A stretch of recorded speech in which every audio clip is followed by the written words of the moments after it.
Line শাকারতুম লাযিদান্নাকুম, আমি নিয়ামতকে বাড়াবো। আর যদি নিয়ামতের শুকরিয়া আদায় না করি তো দিন, ইমান, ইসলাম একটা বহুত বড় নিয়ামত। দিনের এই মজমা, দিনের জন্য জমায়েত হওয়া, এটা বড় নিয়ামত। কেন না? আল্লাহ নবী সাল্লাল্লাহু আলাইহি ওয়াসাল্লাম যা বলেছেন তার জিষ্ট হলো এই, দিনের নিসবতে জমা হতে কোশিশ করো। আমি নবী বলছি, আল্লাহ তোমাদের পিছনের গুনাহ মাফ করে দেবে। যতটা যে পরিমাণের গুনাহ করেছিলে এগুলো নেকির দ্বারা কনভার্ট হবে, পরিবর্তন করে দেওয়া। এই জন্য নিয়ামতের খুব শুকরিয়া আদায় করা। সবচাইতে বড় নিয়ামত হলো আল্লাহ আমাদেরকে সৃষ্টির সেরা বানিয়েছে। কেন আমরা নিয়ামতের শুকরিয়া আদায় করবো না বলেন? আফসোস আর দুঃখ তো একটাই, যে আমাদের নিজেরই কম আজকের আমাদের থেকে আলাদা হয়ে যাচ্ছে, ডিটাচড হচ্ছে। আমাদেরই ছেলে, ভাই, ভাস্তা আমাদের থেকে দিন থেকে তারা ডিটাচড হচ্ছে, আর মনে করছে যে they are very proud for that. এরা মনে করে যে না, আমরা ঠিক করছি, আমাদের নামাজ নেই, রোজা নেই, তরবিজ তসবিহ তেলাওয়াত নেই, ওসব মানে নবী পাক সাল্লাল্লাহু আলাইহি ওয়াসাল্লামের সুন্নাত তরিকার উপরে চলা বলা নেই, আমরা এমনিতেই ঠিক আছি। এটা এমনিতে তুমি ঠিক আছো, এটা তো তুমি বলছো, তা তোমার কোনো বানানোওয়ালা নেই কি? নিজের ইচ্ছা এসে বলে খালি কথাটা একটাবার তার জমিনে লিল্লাহি মা ফিস সামাওয়াতি ওয়া মা ফিল আরদ, আসমান জমিনের মালিক আল্লাহ, তিনি বানিয়েছেন। তো তার জমিনে দাঁড়িয়ে একটাবার বলো, একটাবার বলে দেখাও বুক ঠুকে, আমি আমার নিজের ইচ্ছায় এসেছি। হিম্মত থাকে তো বলে দাও। হিম্মত যদি থাকে, আমরা যেমন কুচবিহারের ভাষায় বলি, বাপকা বেটা যদি হয়ে থাকে তো বলে বুক ঠুকে বলো, আমি আমার নিজের ইচ্ছায় এসেছি, আমি আমার নিজের ইচ্ছায় চলবো। হ্যাঁ, তুমি যদি নিজের ইচ্ছায় এসে থাকো, ডেফিনেটলি তুমি তোমার নিজের ইচ্ছায় চলবে। কিন্তু এটা কি সত্যি কথা যে তুমি তোমার নিজের ইচ্ছায় এসেছো? ভালো করে বুঝে উত্তর দিও। কোথায় ছিলে? কি ছিল তোমার পরিচয়? কোন গোলাপের বাগানে জন্ম নিয়েছো? এত অহংকার, এত প্রাউড, এত নিজেকে গর্বিত মনে করছে কেন? নিয়ামতের শুকর আদায় করতে গিয়ে তোমার এত বিবিকে বাঁচছে। আল্লাহকে আল্লাহ বলতে এত কোনটা কোথায়? বিবিকে তোমার এত বড় বাঁচছে যে তুমি আল্লাহকে আল্লাহ বলতে লজ্জা বোধ করছো। তুমি জানো হু ইজ ইওর ক্রিয়েটর, কে তোমার স্রষ্টা? যদি ভালো করে বুঝতে না চাও তো বুঝতে চেষ্টা করো। তুমি যদি নিজের চিন্তায় নিজের কাছে ধরা দিতে যদি না পারো, তো অন্তত পক্ষে তার কাছে যাও, আল্লাহর কাছে যাও, ফের জানতে চেষ্টা করো আল্লাহ আমি কে, আমার পরিচয় কে, কোথায় ছিলাম, কোথায় এলাম, যাবই বা কোথায়? এলাম যদি তো যাবো কেন, আর যাবই যদি তো এলাম বা কেন? এটা সহজ কোশ্চেন। যদি যেতেই হবে তো এলাম কেন, আর এলামেই যদি তো যাবো কেন? তো আল্লাহ জবাব দিয়েছে, তোমার প্রথম পরিচয় কি এমন তুমি গর্ব আমার জমিনের উপরে দর্প ভরে গর্বের সঙ্গে পা রাখো? তুমি তো এক বিন্দু নাপাক মনির কাতরা ছিল, দুর্গন্ধযুক্ত, খুশবুদার নয়, সবাই জানি আমরা। You are a drop of a dirty fluid. তোমার আমার কুল কায়নাতের বানানেওয়ালা বলছেন খুলিকাল ইনসানু মিন নুতফা, এক বিন্দু দুর্গন্ধযুক্ত নাপাক মনির কাতরা। তুমি বলতে পারবেন আমি গোলাপ ফুলের বাগানে জন্ম নিয়েছি? এই তোমার আসল পরিচয়। আর তারপরে বাকি যা কিছু দেখছো এগুলো আমার দান। এই চোখ, কান, হাত, মুখ, দিল, দিমাগ যা কিছু দেখছো এগুলো আমার কারসি, আমার মেহেরবানি, এটা কারো কিচ্ছু নেই। তুমি আসতে তোমাকে জিজ্ঞেস করে কি উত্তরে দেব? তুমি যে দুইজনকে মাধ্যম করে আমি পাঠিয়েছি ওদের জিজ্ঞাসা করো, মা বাপকে, আব্বু আম্মা তুমি জানতে আমি আসবো? তো কি উত্তর দেয় ভালো করে শুনে নাও না। Is there any satisfactory answer from your parents? আছে তোমার মা বাবার কাছে সদ উত্তর? যা আমরা জানতাম তুমি আসবে, আমরা জানতাম, বলে দেখার হিম্মত নেই। ও ব্যাপারগুলো আমরা সবাই জানি। মা বাপ ঘরে মিলে বেরিয়ে এসে যদি জিজ্ঞাসা করা যায় আপনারা স্বামী স্ত্রী মিললেন, কিছু হয়েছে, হ্যাপেন সামথিং, কি উত্তর আছে? একটা কথাই বললেন, উই নো নাথিং, কিচ্ছু জানি না, কিচ্ছু জানি না। কে জানে কি হলো না হলো, কে জানে? এরা কবে টের পায় এই মা বাপ যারা মিলেছে আজকের স্বামী স্ত্রী? শরীয়তে জায়েজ আছে। 1 মাস অতীত হওয়ার পরে টের পায়, তার আগে কিচ্ছু জানে না। They know nothing about that, কিচ্ছু জানে না, কমপ্লিটলি ইগনোরেন্ট, একদম অন্ধ, বোবা, বেয়াকুব, কিচ্ছু জানে না। 1 মাস পেরিয়ে যায়, বিবি এবারে স্বামীর কানের কাছে গিয়ে ফিস ফিস করে বলে, হাগো মাসটা যে পেরিয়ে গেল, পিরিয়ডটা তো হলো না, ওই যে মাসিকটা মেনস্ট্রুয়েশন, ওটা তো হলো না, মনে হচ্ছে একটা কিছু হয়ে গেছে। 1 মাস পরে আল্লাহ বলে, আমার উত্তরটা শুনবে, ওয়ামা তাহমিলু মিন উনসা ইল্লা তাদাহু ইল্লা বিইলমিহি। একজন মা কবে গর্ভধারণ করবে সেই সেকেন্ডের খবর আমি জানি।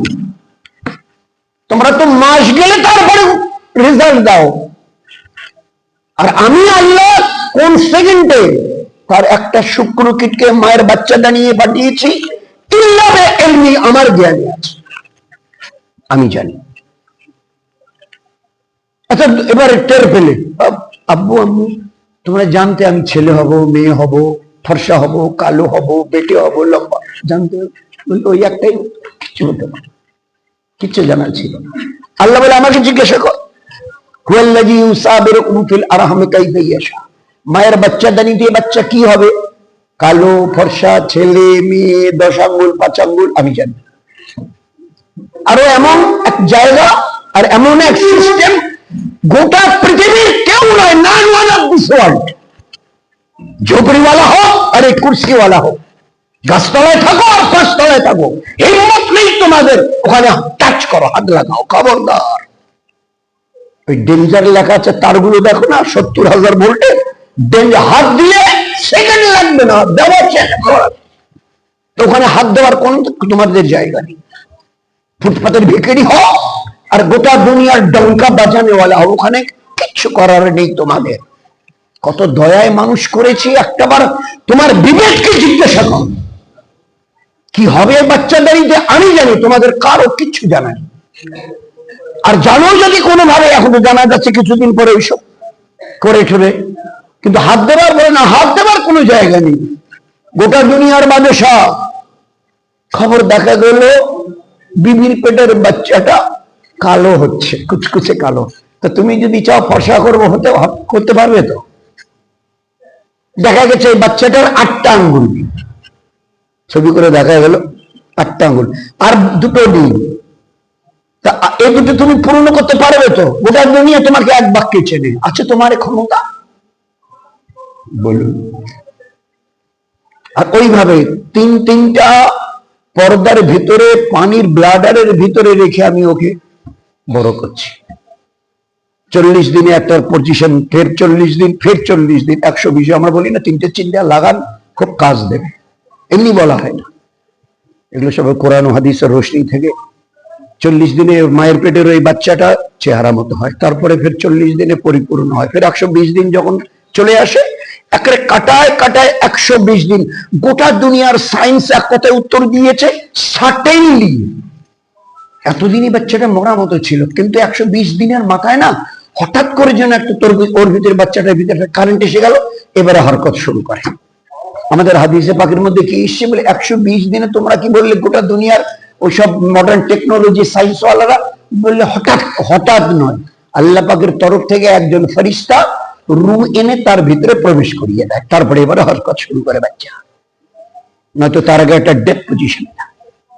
ঠিক 120 দিন কাটায় কাটায় একজন ফেরেশতাকে দিয়ে তার ভিতরে আল্লাহ পাক রূহ দান করে। 9, 9:30, 10 হয়ে গেল, এবারে আসবার সময়। আচ্ছা, এই বাচ্চাটা দুনিয়ায় আসবে মায়ের পেট থেকে, তো তোমাদের এর খাবার দাবারের ব্যাপারে কে কি চিন্তা করছো? ও গরিব লোকেরা, ও মিডিল ক্লাস ওয়ালারা, ও হাই লেভেলের রহনেওয়ালা, বিবির পেটে বাচ্চা আসবাদে কাল 10 মাস প্রায় হয়ে গেল, এই বাচ্চাটা দুনিয়ায় এসে খাবিকটা কি? কোনদিন দুনিয়াওয়ালারা তোমরা ভেবেছো আমি তোমাদের জিম্মায় রেখেছি। বলো, হিম্মত থাকে তো বলো, তোমাদের বিবেক বলে কিছু নেই। আজ বাদে কাল এ বাচ্চা আসবে, পৃথিবীর কাউকে তোমাদের, তোমরা তো দুইজনে স্বামী স্ত্রী, আরে এ তো খোদমা চিন্তা করেছে। তুমি তো এই বাচ্চাটা আসছে তার বাপ ভেবেছ, বাচ্চাটা আজ বাদে কাল তো হবে, 10 মাস চলছে এখন, আজ বাদে কাল আসবে, এই বাচ্চাটা এগুলো খাবে কি? এ তো ছোট বাচ্চা, ভেবেছো কখনো? ভাববার অবকাশ দিয়েছি তোমাদের আমি, আল্লাহ কুদরতে দেখে বাচ্চা কি খাবে দুনিয়া এলে। আসার 10, 12, 15, 20 দিন আগে ওই গরিবের মায়ের সিনাকে একেবারে দুধ দিয়ে আমি ভরিয়ে দিয়েছি। এটা আমার কুদরত, আমার কুদরত। যদি বুজুর্গি কারো থেকে থাকে তো আমার আছে, তোমাদের কারো নেই, কারো নেই। None of this world. ভাববার পর্যন্ত অবকাশ দেয়নি যে একটু বসে চিন্তা তো করো বাচ্চাটা কি খাবে। বলে না, দরকারই নেই।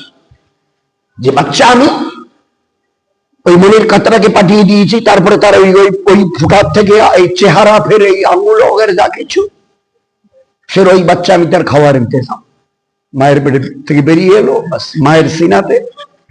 আর সে দুনিয়ার ওই গাইনোর ওই ডাক্তাররা হয়রান হয়ে, সত্যি বলছি মানে তাজ্জব হয়ে গেছে যে আচ্ছা কি বানানেওয়ালা এই দুধের। যে লেখা আছেন বড় বড় হসপিটালে মায়ের দুধের বিকল্প নেই, কোনো মা যেন বাচ্চাকে দুধ পান করা থেকে বিরত না থাকেন। অনেক কিছু সাবস্টিটিউট তৈরি হয়েছে, ল্যাকটোজেন বাচ্চাদের জন্য, বলছে নেই, মায়ের দুধের বিকল্প নেই। এতে যা আছে কেউ দুনিয়ার এই ধারে কাছেও যেতে পারবে না, যত চেষ্টা করে করুক। আজীব ক্যাটাগরি এর দুধের। কাশ্মীরে গিয়ে দেখবেন এই শুরু হয়ে গেছে, যারা গেছে কাশ্মীরের ওই লেকটাতে যেখানে নৌকো চলে, সব যারা ট্যুরে যায় ওখানে নৌকা করে এখানে ঘোরাঘুরি করে, ওই নৌকোতে থাকে রাতে ভাড়া নিয়ে। এখন এই ঠান্ডা পড়ছে, ঠান্ডা হতে হতে পানিগুলো জমে বরফ হয়ে যায়, আর ওর উপরে আমরা নিজেরা দেখেছি ছেলেগুলো সব ফুটবল খেলছে, ওই যে ডানলকটা ওর উপরে ছেলেগুলো ক্রিকেট খেলছে, ফুটবল খেলছে, পানি জমে বরফ হয়ে গেছে, একদম পাথরের মতো জমে গেছে। তো যে টেম্পারেচার নামার কারণে নদীর পানি পর্যন্ত জমে একেবারে একদম বরফ মানে পাথর হয়ে গেছে, মায়ের সিনার দুধটা যদি ওইভাবে ঠান্ডা হতো, এ বাচ্চা কদিন বাঁচত? হ্যাঁ, মায়ের শরীরে ঠান্ডা লেগে ঠান্ডা হয়, ঠান্ডা হাওয়া -0, মাইনাস সামথিং, 1-এর পরে 1 ডিগ্রি ফারেনহাইট নয়, বরং তারও নিচে মাইনাস সামথিং। তো এত ঠান্ডা যে মায়ের শরীরকে হিম হয়ে গেছে ঠান্ডায়, কিন্তু ডাক্তাররা দেখেছে দুধকে বের করে, হিরে আল্লাহ কি তাজ্জুব কথা, অথচ দুধ হালকা হালকা গরম হয়ে আছে। মায়ের শরীর ঠান্ডা, অথচ হয় সেই মায়ের দুধ হালকা হালকা নাতিশীতোষ্ণ গরম। মাদ্রাসে যান, 50, 52, 55 ডিগ্রি সেলসিয়াস ফারেনহাইট, এত প্রচন্ড গরম, ফ্যানের নিচে থাকা যাচ্ছে না, মনে হয় লু পড়ছে। 9টা 10টার দিকে বেরোলে চামড়া ঝলসে যায়, এত গরম। তো মায়ের শরীরও সেই অনুপাতিক হারে গরম হয়, কিন্তু তার দুধ মায়ের বলছে না, তা তো হয় না, ও কিছুটা নরম হয়। গরমের দিনে আল্লাহ পাকে নরম করে রাখেন, আর নরমের মানে ওই ঠান্ডার সময় আল্লাহ কিছুটা গরম করে রাখেন। তা নয়তো ওই বাচ্চা ওই ঠান্ডা যদি মায়ের শরীর হয় আর দুধে যদি এরকম ঠান্ডা হয়, তো 2-3 বার খাবে, তারপরে সিঙ্গেল, ডাবল, ট্রিপল নিউমোনিয়া হয়ে এই বাচ্চা দুনিয়া থেকে বিদায় দেবে। অত ঠান্ডা তো বরদাস্ত করতে পারবে না, অত গরম তো বরদাস্ত করতে পারবে না, যে হারে শরীর হিট হয় মায়ের। কিন্তু আল্লাহ নিজের কুদরতের থেকে দুধকে, বাচ্চা বেরিয়ে এলো, বাইরে যারা আমরা অপেক্ষা করে থাকি তারা এবারে জানতে চায় কি বল, ছেলে হয়েছে কি মেয়ে হয়েছে, বলে বাকি হ্যাঁ ঠিক আছে। ও জানতে চাই কোনো হাত পা কোনো ডিফেক্ট, কোনো ফল্ট, মেয়েরা কি সে খবর দেয় যারা ভিতরে থাকে বা ডাক্তাররা, গাইনোডাক বলছে না, এভরিথিং ইজ ওকে, দেয়ার সব ঠিক আছে, হাত পায়ের নখ এটা ওটা বা কিছু চুলফুল। আসমান থেকে ছোট্ট করে একটা আওয়াজ আসে, ভালো করে দেখে নেই, সব ঠিক নেই, একটু কিছু মাইনাস হয়ে আছে। বলে কই না তো, সবই তো ঠিক আছে দেখছি, আল্লাহ দিলে কোনো অসুবিধা নেই।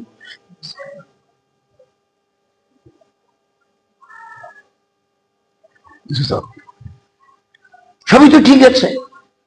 তো আল্লাহ পাক আসমান থেকে ছোট্ট করে, আচ্ছা একটু ওই ঠোঁট দুটো একটু ফাঁক করে দেখো তো কটা দাঁত আছে। ভাই আপনাদের নটকবাড়ি হালকায় যখন আমাদের গোটা ডিস্ট্রিক্টে কোনো বাচ্চা যখন মায়ের পেট থেকে বের হয়ে আসে, কটা দাঁত থাকে মুখে? এবার কটা দাঁত থাকে? আরে বললেন না, তাড়াতাড়ি শেষ করি, সময় নেই। কটা দাঁত থাকে? একটিও না। আচ্ছা জি আল্লাহ, তুমি এইভাবে নখগুলো পাঁচটা পাঁচটা